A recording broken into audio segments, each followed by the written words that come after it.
Hi, all. Welcome to FrankBanker podcast, a knowledge sharing platform for banking, finance, and related technologies. This episode, I have a little complex topic that is Basel Norms. I have Amit as well as to discuss this topic. Hi, Amit. Hi Bala. So, welcome back. Yeah, good to be back in the studio again. Again. Okay, so Amit, when I was doing some research and reading about Basel Norms. A, it seems to be little complex. B, it seems to be a little academic. Okay. So, is there any simpler way to understand about this Basel or something very relevant to bankers, especially? Yeah, so you're right, Bala. Once you start reading about Basel, it ends up looking like a elaborate academic exercise that you would possibly do in the universities, rather than practical bankers or functional bankers using it. So yes, there are element, and reason is because it is based on a lot of academic research which has gone on for, I would say, for last 60-70 years, which form the basis of the Basel framework. But I would want to add one point here, that for any functional banker, it is crucial to at least understand the core principles which are there. If you are in the industry, you need to understand how this banking ecosystem works. What are the constraints? What are the guidelines under which it works? So therefore, basic understanding of Basel is very crucial for any banker. And as always is our attempt, we will try to simplify. I'll try my best to simplify the concept so that the core principles are well understood. Okay, sounds good. So, Amit, what is the genesis of this Basel norms? Uh, Genesis, you can go back to possibly mid 70s. Okay. And the larger economies at that point of time, primarily European and North American economies, they came together, what we call it as G10, group of 10. They were actually 12, but bigger economies, they came together because of the historical events, economic events, which have led them to think and collaborate on building up some framework which can provide better stability to the banking system, and that gave birth to their engagement, which subsequently became the Basel Committee for Banking Supervision later on, right? So that was the basis of Basel I norms coming out. Now, Basel I norms primarily talked about two aspects. One is for a bank to be better prepared for any economic shock, they should have good amount of capital. So minimum capital requirement became the first fundamental there. And the second aspect was managing credit risk. The requirement for capital was primarily driven by the risks that you carry in your loan book, which is your credit risk. So this is the concept which Basel I brought in. We are talking about Basel I implementation in 1988. Then as we moved on, more events happened, and the complexity of the economy is also increased, and that gave birth to Basel II norms. So we are talking about mid 2000s, 2003, 2004, wherein Basel II norms came in. When Basel II norms were being formulated from these 12 countries, it became 13 countries, and over a period of time, many other countries joined in. Right. So, for example, India joined in 2006. And many other countries joined in. Now, Basel II was a very significant change from Basel I. It was much more complex. It was much more elaborate. It talked about three pillars on which this framework rested. It expanded the coverage from credit risk to operational risk as well as market risk. So all three risks came into the picture. It gave various methods of evaluating the risks that you carry, and therefore deriving from there the minimum capital requirement. So that was Basel II. Now, as Basel II was being implemented, 2008 crisis happened. Okay. And the realization was that Basel II is not sufficient. Very simple, right? Okay. Because Basel II had its own lacunas around how it gave importance to the credit ratings and the risk-weighted assets. So Basel III came in, and by the time it was Basel III, because many countries were impacted by the global financial crisis, therefore it became a collective movement or a collective platform on which everybody started coming together to form some kind of a framework, wider framework, which can provide robustness to the global banking structure. So it carried on the same principles of Basel II, but improved upon the methodologies which were adopted and added a few more elements to the framework. Okay.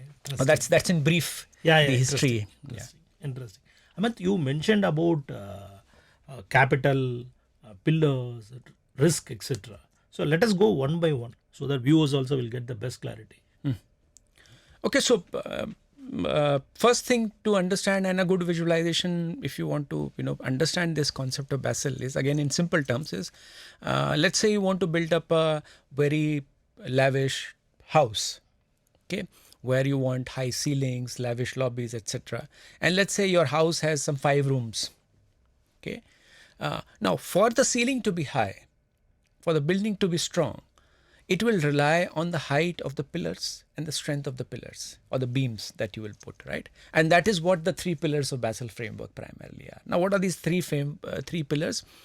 Number 1, if banks have good amount of capital to absorb economic shocks, then you have a good, robust banking system.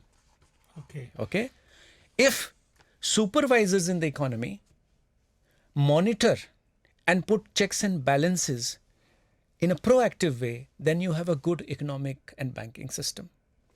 And if there is a transparency of information and discipline in the market, then you have a good banking and economic system. So these are the 3 pillars, therefore, on which the Basel framework builds on: minimum capital requirement, supervisory review, and market discipline. Based on these is where you build the other rooms in the Basel framework. So that's about the pillar part of it. Next is derived from these pillars. Now you're constructing the rooms. Now what are those rooms? 3 main rooms that we are talking about: operational, the credit risk, operational risk, and the market risk. So what do? You primarily take these 3 categories of risks, and you say that for each of these risks, what is the amount of capital that I should create as a buffer? Okay. So what is the capital? For credit risk, you would have different kind of customers, different kinds of borrowers, different kinds of asset classes. Each asset class differs from one another. So therefore you say, rate each of these asset classes and see what is the risk component in this. So simple example. If you have a loan which is let's say fully secured by a good residential property compared to a loan which is unsecured, right? So you can see that there is a difference in the risk. Similarly, if you are giving a loan to a very highly successful, large scale, good rated corporate versus a small entity, right? Then your risk weightages are different. So this means that in the portfolio, not all asset classes are same, and you need to put different weights to each of these risk classes, which is what we called as risk weighted assets. So simple example would be, let's say in a bank book, you have 3 kinds of assets, right? You have investment done in a government bond. Okay. Then you have investment done in a corporate book. So you have large corporates where you have done some investment. And for simplicity's sake, let's say they are all A grade corporates or A rated corporates. And you have some retail loans. Okay. So what Basel is saying that whatever is the sovereign bonds or the government bonds that you've taken, there is no risk there. If the country's economy is stable, there is no risk there. And therefore that, let's say $100 of bonds has 0 risk, and 100 into 0 is the 0 weight that you get overall get for that particular asset class. For corporate which are rated A, you might say that yes, they are well rated, but there is still some risk, so maybe 20%. So let's say if your investment is $200, right, or 200 rupees, you would say 20 into 200, which is $40 or 40 rupees of risk weighted asset. And in the retail book, which is let's say again $100 or 100 rupees, you will again have quite a bit of risk because it is granular, smaller entities. You can say that 75% of it is risk. So different risk ratings. So what do you get at the end? From sovereign bonds, you get 0. From corporate book, you get 40. And from retail book, you get 75. So 75 plus 40. Right? Which is what your total risk weighted asset is. So this is from a credit risk point of view. And therefore then you say a percentage of it should be my minimum capital required. Interesting. Yeah. So that is the concept of the capital. Now you do the same thing for your market risk. You do the similar kind of a thing for operational risk, and try to find out what is the quantum of capital that I should keep. And there is a stipulation of minimum amount of capital, right, that the banks are required to keep with them. I can elaborate a little bit more on the capital before we move on. So this capital which is there, it is not one single kind of capital. So capital in the bank book under Basel framework is divided into into a few parts, right? The part number one is a requirement of certain amount of capital that the bank's promoters should be there or shareholders should be there, which is called your common equity.